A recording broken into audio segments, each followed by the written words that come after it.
Selamat pagi sahabat Kristus yang setia. Mari kita mengawali perjalanan hidup kita hari ini dengan doa pagi bersama Saudara Aljosa Frantoni. Selamat pagi sahabat yang dikasihi Tuhan. Kembali kita berjumpa di dalam persekutuan doa pagi ini. Semoga di pagi ini kita semua tetap dalam keadaan yang baik dan sehat, serta siap untuk menjalani aktivitas kita pada hari ini. Sebelum kita berdoa, mari kita ambil waktu saat hening sejenak. Sungguh besar kasih setiamu ya Tuhan di dalam kehidupan kami. Kembali di pagi ini kami beroleh kebaikan kasih Tuhan dengan diizinkan bangun dan bersiap melanjutkan hidup pada hari ini. Kami juga bersyukur karena semalam Tuhan telah menyertai istirahat tidur kami, sehingga di pagi ini keadaan tubuh boleh menjadi lebih segar kembali. Sebentar kami juga akan bersama-sama merenungkan firman-Mu ya Tuhan. Pimpin kami dan mampukan kami ya Roh Kudus. Buatlah kami mengerti, memahami, dan pastinya dapat melakukan firman-Mu itu di dalam kehidupan kami hari lepas hari. Di dalam nama Tuhan Yesus Kristus kami berdoa. Amin. Sahabat, sebelum kita bersama-sama mendengarkan firman Tuhan, mari kita mengangkat sebuah pujian dari NKB nomor 21, Ku Diberikan Kidung Baru. Bersama Bapak Devian dan Saudari Nevi akan memandu kita menyanyikan pujian tersebut.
Segala dosaku dihapusnya hingga paruh hidupku.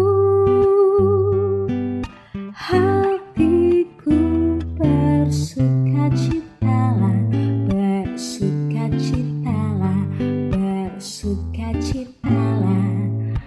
Hatiku bersukacitalah di dalam Yesus Tuhanku.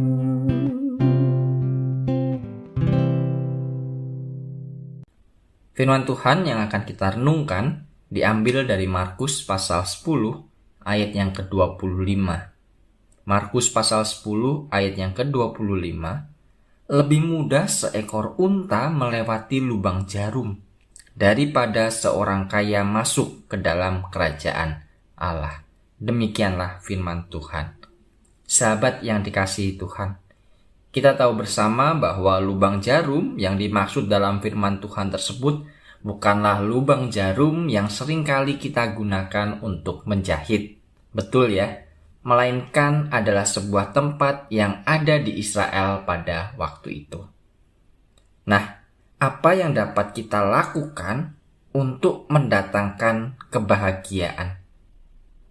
Sebenarnya tidak ada yang dapat kita lakukan, Bapak Ibu Saudara. Mengapa? Sederhana sekali, kita sudah bahagia sekarang ini. Jadi apa perlunya mencari sesuatu yang sudah kita miliki? Namun akan tetapi, mengapa kita kok tidak dapat merasakan kebahagiaan yang katanya sudah kita miliki itu? Jawabannya adalah sebab karena pikiran kita selalu menciptakan ketidakbahagiaan. Saya ulangi, karena pikiran kitalah yang selalu menciptakan ketidakbahagiaan. Maka dari itu, agar kita tetap dapat bahagia, mari kita membuang ketidakbahagiaan dari pikiran kita, dan secara otomatis maka kebahagiaan yang telah kita miliki akan segera muncul. Sebuah pertanyaan menanyakan kepada kita, bagaimana orang dapat melepaskan ketidakbahagiaan? Mari kita coba cari, kita temukan penyebabnya dan lihat dengan sabar. Ketidakbahagiaan akan secara otomatis hilang ketika kita mau melepaskan pikiran-pikiran tersebut. Kita akan mengetahui bahwa hanya ada satu hal yang menyebabkan ketidakbahagiaan itu. Sesuatu itu bernama kelekatan. Apakah yang disebut kelekatan? Kelekatan ialah ketergantungan emosional yang disebabkan oleh keyakinan bahwa tanpa sesuatu atau pribadi tertentu, kita tidak dapat bahagia. Ketergantungan emosional ini terdiri dari dua unsur positif dan juga unsur negatif. Unsur positifnya adalah percikan kesenangan, kegembiraan, dan debaran hati yang kita alami ketika kita mendapatkan objek kelekatan itu. Unsur negatifnya adalah rasa terancam dan tegang yang selalu menyertainya. Mari kita bayangkan sahabat, seorang yang berada dalam kamp konsentrasi makan dengan terburu-buru. Tangan yang satu memasukkan makanan ke mulut dan tangan yang lain melindunginya dari orang yang akan merebutnya. Orang itu harus selalu waspada. Dari situ kita mendapatkan gambaran yang sempurna mengenai orang yang terikat oleh kelekatan. Kelekatan membuat ia mudah dilanda kekacauan emosional, hingga ia tidak pernah sungguh-sungguh damai. Bagaimana mungkin kita dapat mengharapkan orang seperti itu masuk ke dalam samudera kebahagiaan yang disebut kerajaan Allah? Ketika masih ada ketakutan-ketakutan, apa yang ia miliki akan direbut oleh orang lain, apa yang ia miliki akan hilang. Bagaimana mungkin sahabat, kita mengharapkan seekor unta masuk melalui lubang jarum? Yang menyedihkan adalah bila objeknya tidak didapat, kelekatan menyebabkan ketidakbahagiaan, namun bila didapat, ia tidak menyebabkan kebahagiaan. Kelekatan hanya mendatangkan kesenangan sesaat yang segera diikuti dengan kelelahan. Kelekatan juga selalu dibarengi dengan kecemasan akan kehilangan objek kelekatan itu. Kita mungkin akan bertanya, tidak dapatkah saya mempertahankan satu kelekatan saja?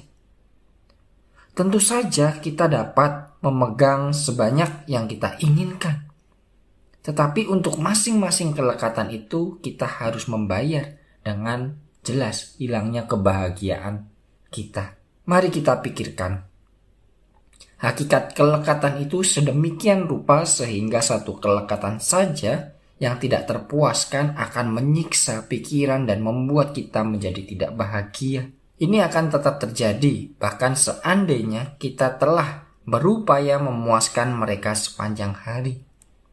Tidak ada cara untuk memenangkan pertempuran melawan kelekatan-kelekatan itu, seperti upaya mencari air tanpa basah.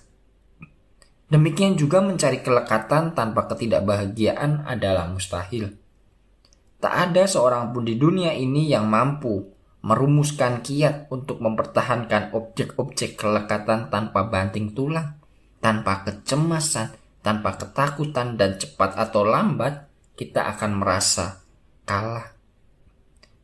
Namun sahabat, hanya ada satu cara untuk memenangkan diri kita dari pertempuran melawan kelekatan-kelekatan itu, yaitu melepaskan mereka. Lepaskanlah mereka.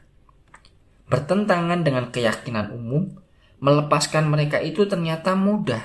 Yang perlu kita lakukan adalah melihat, tetapi harus sungguh-sungguh melihat kebenaran berikut ini. Kebenaran yang pertama adalah kita sedang berpegang pada keyakinan palsu, yaitu keyakinan bahwa tanpa pribadi atau benda tertentu, kita tidak akan bahagia. Maka pelajarilah kelekatan kita satu persatu dan lihatlah kekeliruan keyakinan itu. Kita mungkin akan menghadapi perlawanan dari hati kita, tetapi saat kita sungguh melihatnya akan langsung terjadi perubahan emosional. Dan pada saat itu juga hilanglah pengaruh kelekatan. Kebenaran yang kedua, sahabat, bila kita menikmati sesuatu tetapi menolak terlekat padanya dan menolak memegang keyakinan palsu itu, maka kita terhindar dari semua susah payah dan ketegangan emosional karena harus mempertahankannya.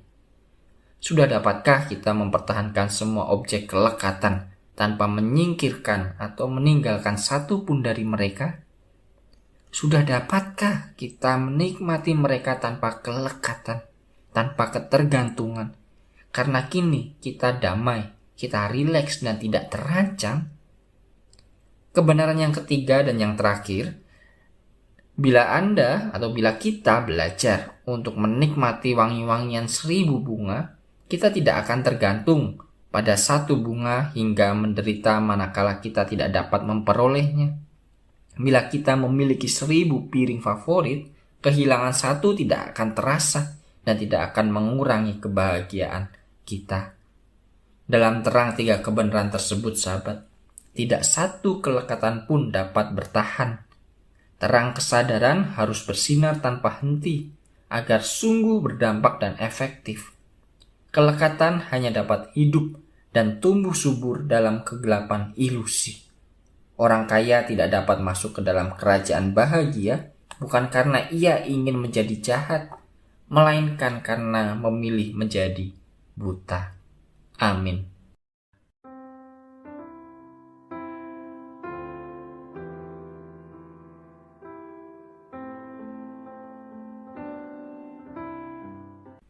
Mari sahabat, kita satukan hati kita di dalam doa. Terima kasih ya Tuhan untuk firman-Mu yang boleh kami dengar pada pagi hari ini. Engkau mengingatkan kami bahwa di dalam kehidupan ini, kami sebagai manusia sungguh banyak memiliki kelekatan-kelekatan terhadap materi, terhadap pribadi seseorang, maupun juga pada objek-objek benda tertentu. Dan semuanya itu membuat kami menjadi buta. Dan semuanya itu membuat kami menjadi lupa akan firman Tuhan. Kami lebih sering ketakutan kehilangan kelekatan-kelekatan kami. Baik orang-orang yang kami sayangi maupun harta benda yang kami miliki. Daripada kami kehilangan firman Tuhan di dalam kehidupan kami sehari-hari. Ingatkan kami selalu ya Roh Kudus. Biarlah melalui firman yang kami dengar pada saat ini, di dalam menjalani kehidupan sehari-hari, kami boleh dapat melupakan, melepaskan setiap kelekatan-kelekatan terhadap materi di dalam kehidupan kami. Dan dalam doa ini kami juga ingin mendoakan segenap umat-Mu di GKI Tumapel, biarlah di dalam kehidupan sehari-hari, Tuhan senantiasa menyertai dan memimpin di dalam kehidupan mereka. Dan bila mana sebentar kami juga akan melanjutkan aktivitas kami untuk bekerja, untuk belajar, dan juga beraktivitas yang lain. Kami serahkan semuanya hanya ke dalam tangan pengasihan Tuhan. Kami yakin dan percaya di dalam penyertaan dan pimpinan Tuhan, kehidupan kami akan terasa penuh dengan sukacita dan damai sejahtera. Terima kasih, di dalam nama Tuhan Yesus Kristus kami berdoa dan memohon. Amin.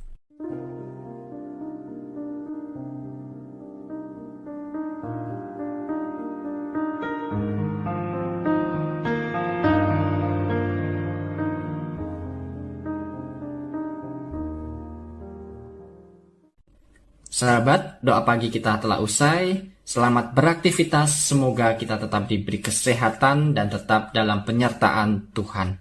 Tuhan Yesus memberkati.